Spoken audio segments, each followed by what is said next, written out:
नमस्कार, आप देख रहे हैं पब्लिक न्यूज़ टीवी। मैं हूं देवकी नंदन मिश्र। आज के डीएनएम शो में हम बात करेंगे कल्याण सिंह जी की। कल्याण सिंह जी का कल संजय गांधी आयुर्विज्ञान संस्थान लखनऊ में निधन हो गया। आज प्रधानमंत्री नरेंद्र मोदी समेत भारतीय जनता पार्टी के सभी नेता उनको श्रद्धांजलि देने के लिए लखनऊ उनके आवास पर पहुंचे। आज कल्याण सिंह को कहा जाता है कि वो राम मंदिर आंदोलन के प्रणेता रहे। राम मंदिर आंदोलन उनकी अगुवाई में ही आगे बढ़ा और इस वजह से उन्हें एक हिंदूवादी नेता बताया जाता रहा है।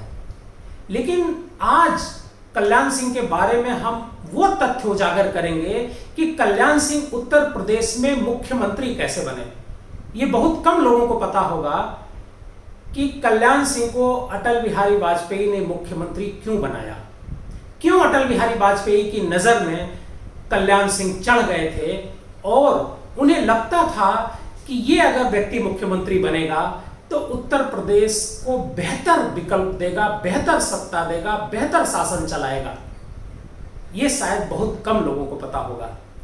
आपको मैं बताऊं कि 1977 में जब उत्तर प्रदेश में जनता पार्टी की सरकार बनी, उस समय कल्याण सिंह राम नरेश यादव के मंत्रिमंडल में स्वास्थ्य मंत्री हुआ करते थे।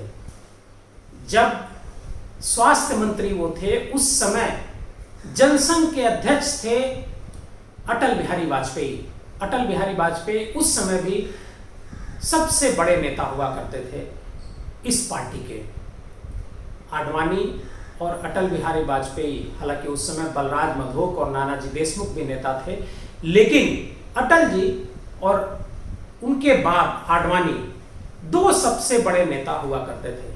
उस समय उत्तर प्रदेश की सरकार में स्वास्थ्य मंत्री थे कल्याण सिंह। कल्याण सिंह जब स्वास्थ्य मंत्री थे, उन्होंने चिकित्सकों के तबादले किए और बहुत नियम कानून से उन्होंने एक फार्मूला बनाया कि चिकित्सकों का तबादला कैसे किया जाए कि ताकि सिफारिश भी ना आए और जो लोग एक जगह पर लंबे समय से जमे हुए हैं उनको देहात में भी काम करने के लिए भेजा जाए।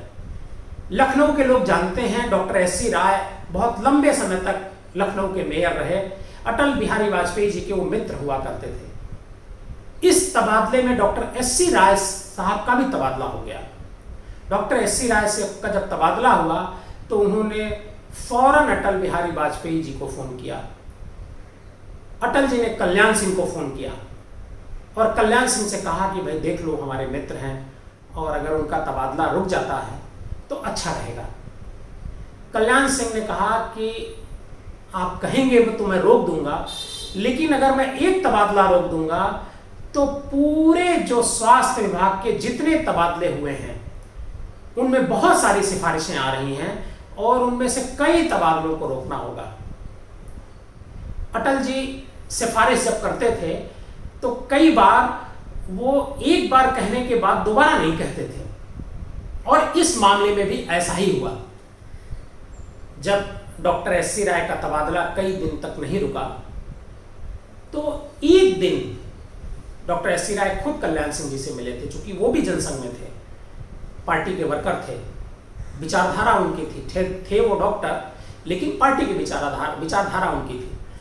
तो कल्याण सिंह जी 3-4 दिन बाद अटल जी से फोन करके उन्होंने समय लिया। चूंकि उन्होंने अटल जी की बात नहीं मानी थी तो उन्हें लगा कि ये हमारे बड़े नेता हैं, कहीं मेरे खिलाफ ना हो जाए, मुझसे नाराज ना हो जाए। इस वजह से अटल जी ने उनसे टाइम मांगा, कल्याण सिंह जी अटल जी से टाइम मांगा मिलने का और अटल जी ने समय दिया। तब लखनऊ से ट्रेन से कल्याण सिंह जी दिल्ली पहुंचे और अटल बिहारी वाजपेयी से मुलाकात की और मुलाकात करने के बाद उन्होंने पूरा घटनाक्रम बताया कि हमने किस किस तरीके से तबादला, पूरी फाइल लेकर के गए थे कि कितने लोगों का तबादला किया, कितने लंबे समय तक जमे लोगों का तबादला किया।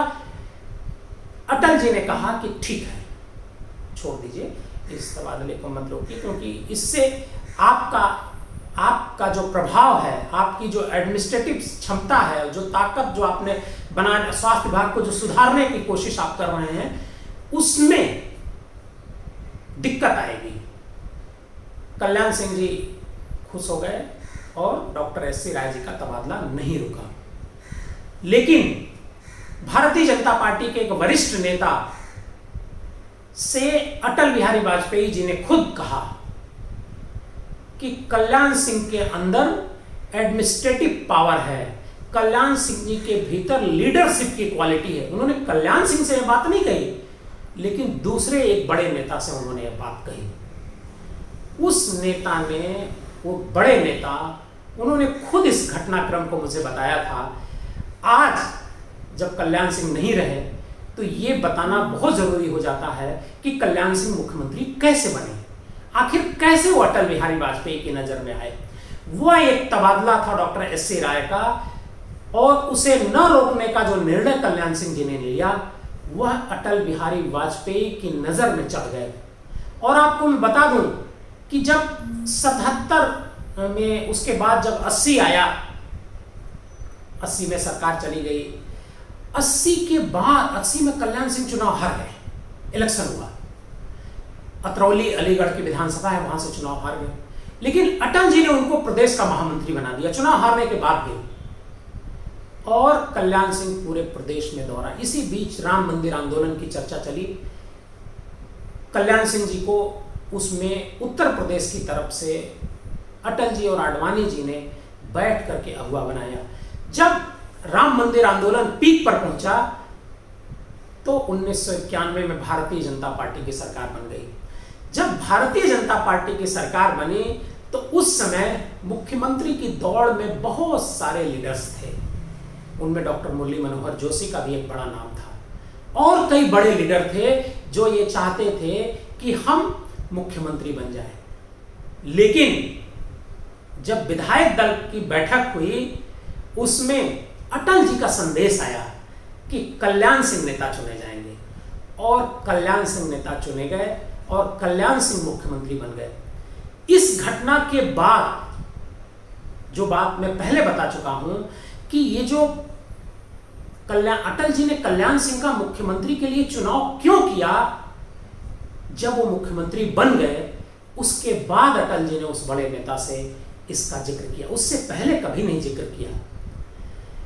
तो आज जब कल्याण सिंह जी नहीं हैं, कल्याण सिंह जी हमारे बीच नहीं हैं, उन्हें राम भक्त कहा जा रहा है और सारी बातें कही जा रही है, लेकिन वो गुड एडमिनिस्ट्रेटर थे, और गुड एडमिनिस्ट्रेटर की वजह से ही अटल बिहारी वाजपेयी ने कल्याण सिंह को उत्तर प्रदेश का मुख्यमंत्री बनाया था। और उसके बाद कल्याण सिंह लगातार आगे बढ़ते चले गए और भारतीय जनता पार्टी में एक बड़े नेता के रूप में उनकी वह स्थापित हो गए। हालांकि एक समय ऐसा आया कि जब कल्याण सिंह की अटल बिहारी वाजपेयी से विवाद हो गया, दोनों के बीच विवाद हुआ और कल्याण सिंह ने पार्टी छोड़ दी। फिर कुछ दिनों बाद कल्याण सिंह पार्टी में वापस आए, और अभी वो जब नरेंद्र मोदी जी की सरकार बनी देश में, उसके बाद कल्याण सिंह जी गवर्नर भी बनाए गए। 2 राज्यों के गवर्नर थे। पिछले 2 महीने से वो यहाँ पर पीजीआई में भर्ती थे। कल शाम को उनका निधन हुआ। कल्याण सिंह का जो ये पहलू है, ये शायद बहुत कम लोगों को पता होगा। आज पब्लिक न्यूज़ टीवी की तरफ से कल्याण सिंह जी को सादर नमन। बहुत बहुत धन्यवाद द DNM शो देखने के लिए।